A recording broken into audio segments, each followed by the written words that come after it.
Falaamee warri maqaa keessan jaalattan san ijoolleen arsii ila maqaa jaalattaniimi ila irraa kafalaaree kunoo hattuu teessanii irraa kafalaa hay hattuu teessanii irraa kafalaa ijoolleen arsii na alkusummak maal fidda qoy hay maqaa nu nyaatte jetta maqaa rabbi si haa nyaatu maqaa maal si nyaata hay hattuu kami barbaanno qoy feetu toorraa haajii haa taatu feetu harargee haa taatu osoo micayyoo wallaggaatu fuutes micayyoo dhalattu wallaggaa aanaa akkanaa jedheen barbaada saniin ala akkaataan itti barbaadu hin jiru jechaadha. Hay maal jechuudha kun maqaa na balleessitee maqaa kee rabbi si haa balleessu inshaallah biiznillah duraa baddee jirta na alabu kos ummak. Qamisii uffattuun qabne kadiriitu birrii kuma tokko kennee. Wallaahi birrii kuma kennee biitiin ka isiin irraa akkana nama bira na salphifte kana soddaa jetti sodaa rabbi sitti haa buusu intala haadha sale soddaa naan jetti sodaa rabbi. Leebaan tuni soddaa naan jetti sodaa rabbi sitti haa buusu soddaa haadha keetii sali egaa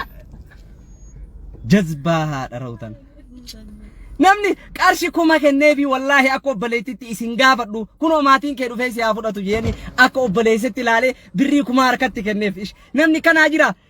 taaskiin koo bar yoo qabattees fuutee bakka inni barbaadee si buusee si biraa lixaabar ammana kiyya si fideetiin xurii kee sirraa dhiisisee si galee qarshi kuma harkatti ta'e isaaba malee si kenne taaskiti yoosoo sin gaafatin qaallitti irra si kaa'ee si galee qarshii takkanaan kan inni obboleewwan kiyya isinii galee qaallitti geesseetiin qarshii takka osoo irraan fudhatin achi qajeelchee kutee akka barbaadde nyaatte akka barbaadde dhuyde kunnaan ta'u kanan naataa jecha si galee akkasiin na salphifte immoo rabbi duniyaa akiraa isii haa salphisu kanaan ammoo ijoolleen arsii dhufte maqaa nu nyaatte rabbi maqaa keessi haa nyaatu biiznillah si galee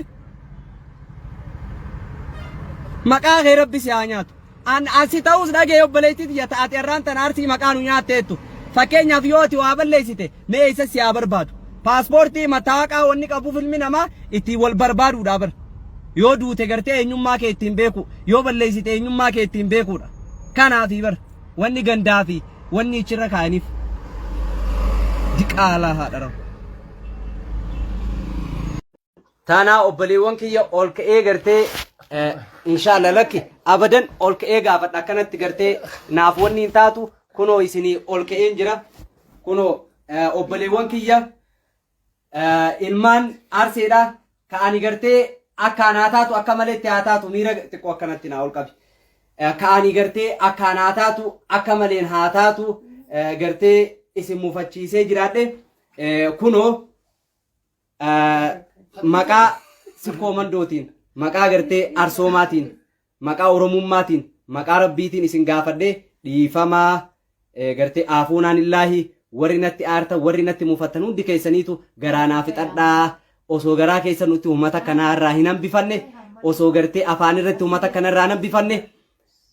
akkuma gartee aadaa keessanitti yoo gartee ani wanna silaa barbaachisu godhullee baadhe hanqinallee yoo qabaadhe hanqina kiyyallee naa fudhaa